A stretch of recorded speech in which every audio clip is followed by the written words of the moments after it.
Alright, hi everyone. So this video is going to be a lot different from other videos that I've done. I've been meaning to do a video like this for a while now, where I kind of introduce concepts that I discuss in my videos in terms of audio, because not everybody is familiar with these concepts and what everything does in this audio pathway. So I wanted to make this video to simplify kind of what goes on and when you convert your digital audio to something that you can hear. So before I start there, I want to point out this article, which is very interesting to me. So vinyl sales hit record high in 2014. Now this is an interesting idea because vinyl records are a medium for audio that was popular in the 70s and 80s.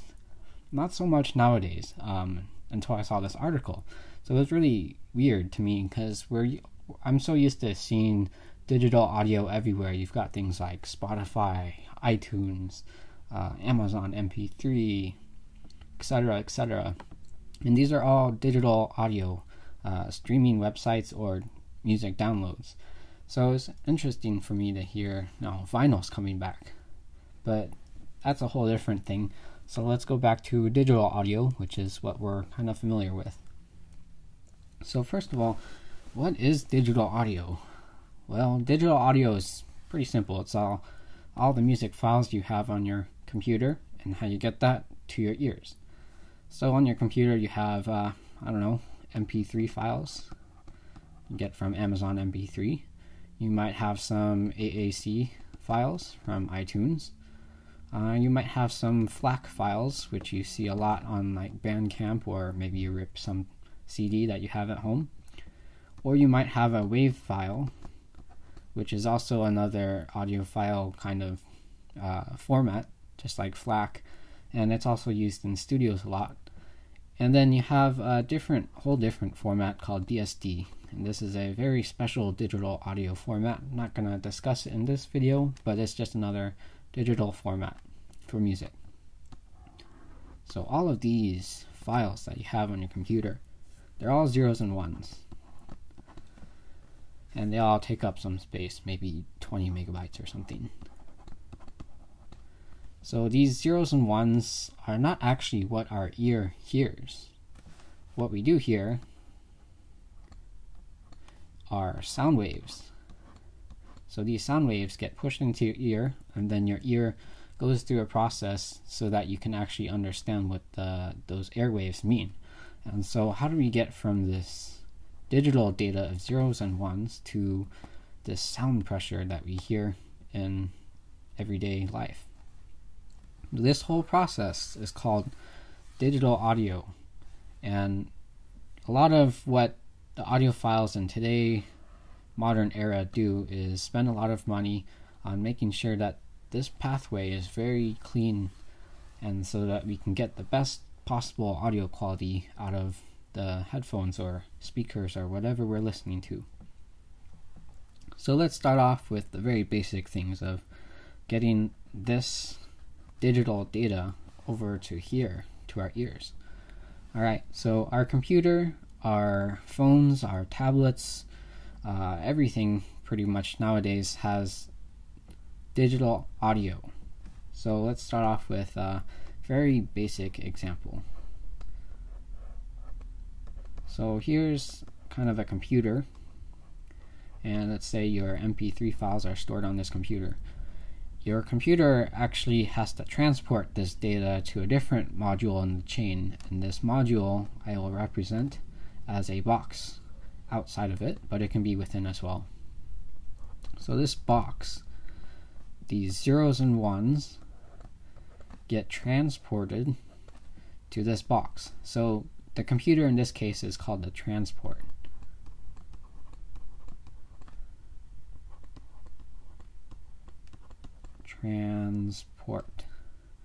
So this is your transport. This transports your zeros and ones over to this box. And what is this box?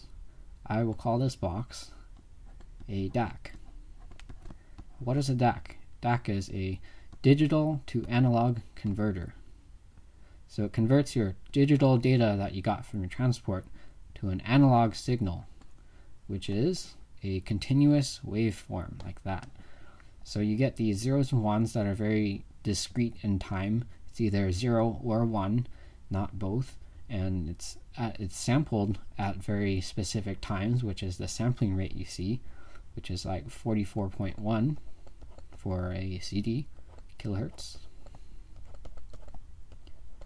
So this 44.1 is a sampling rate.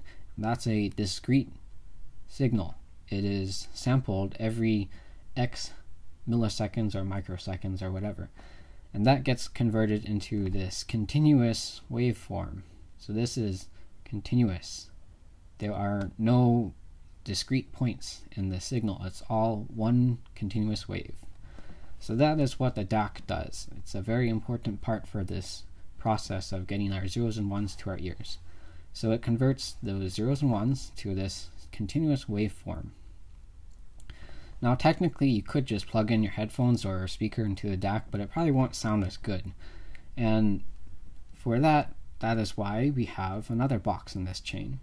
So this box is what I would call the amplifier. And what this amplifier does is it just makes this discrete or this continuous waveform, it just makes that bigger. A bigger continuous waveform, just like that. So that is what the amplifier does.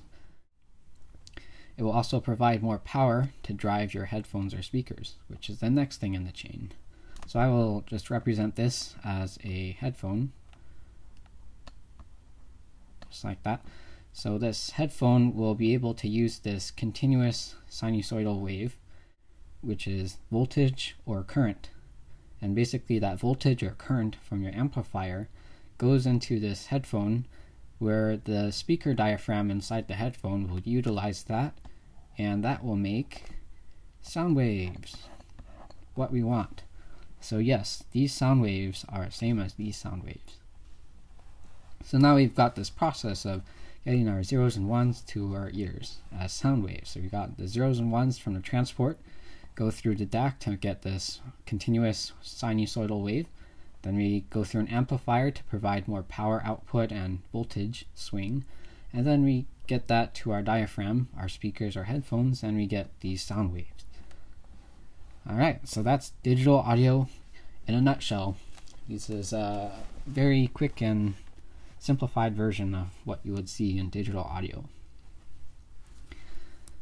So this is just the first video that I have for this series. What I'm interested in is if you guys are curious about any particular part of this digital audio chain, and if you are interested, please leave a comment below and tell me what section you're interested in, or like this video if you thought this was useful. I guess I'll kind of explain what I might do in a future video if you are interested. So I can, discuss any part of this chain depending on what you guys want. For here, with your digital audio files that you have on your computer, MP3 is decoded differently from AAC. Technically, AAC is superior to MP3. I don't think most people know that, but it is. Then FLAC and WAVE are both lossless files. WAVE is a uncompressed format. FLAC is a compressed format. DSD is very special. I can have a whole separate video for DSD if you guys are interested.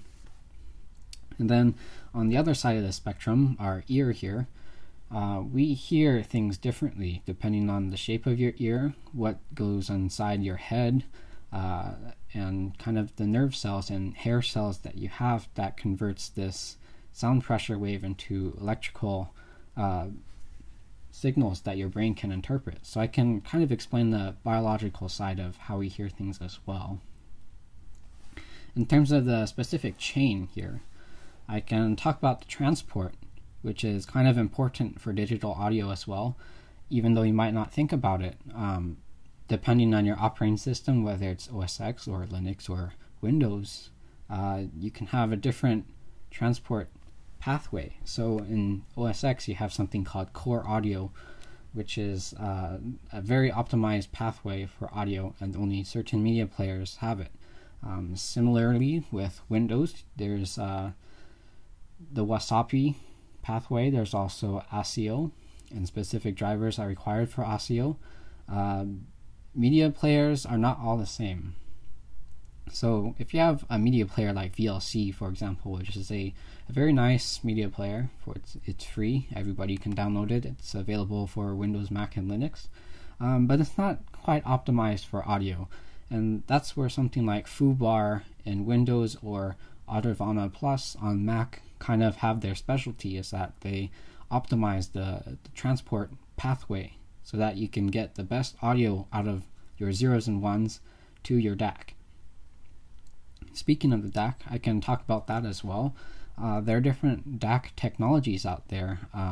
There's the R-2R, which is very old technology. Then almost always the DACs that we see nowadays are called Delta Sigma, and I can kind of explain what that does as well.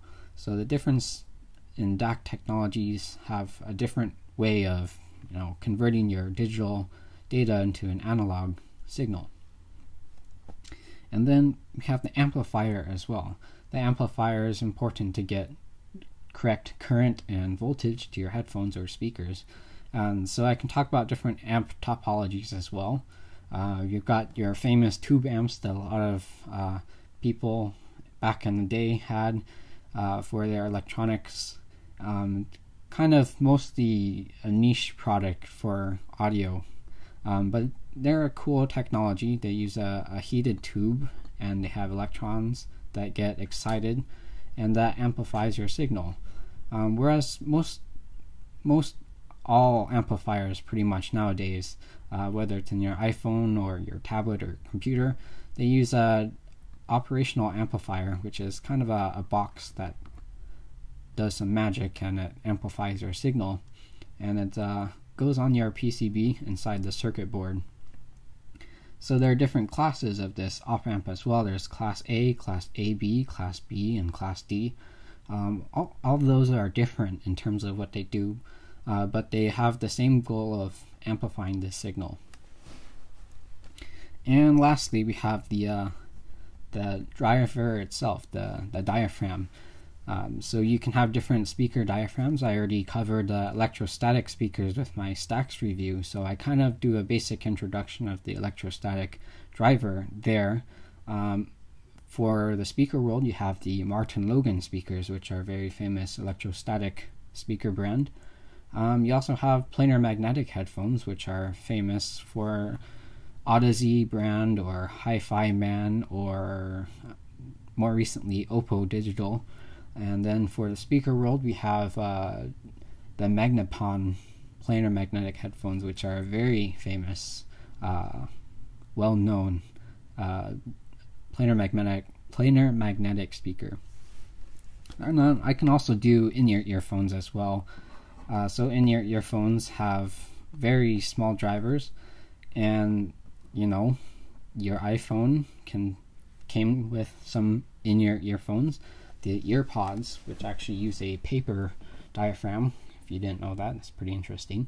But you also have different types of drivers for in-ear earphones. You have the, your dynamic one, just like your EarPods, or you also have balanced armatures, which are completely different technology.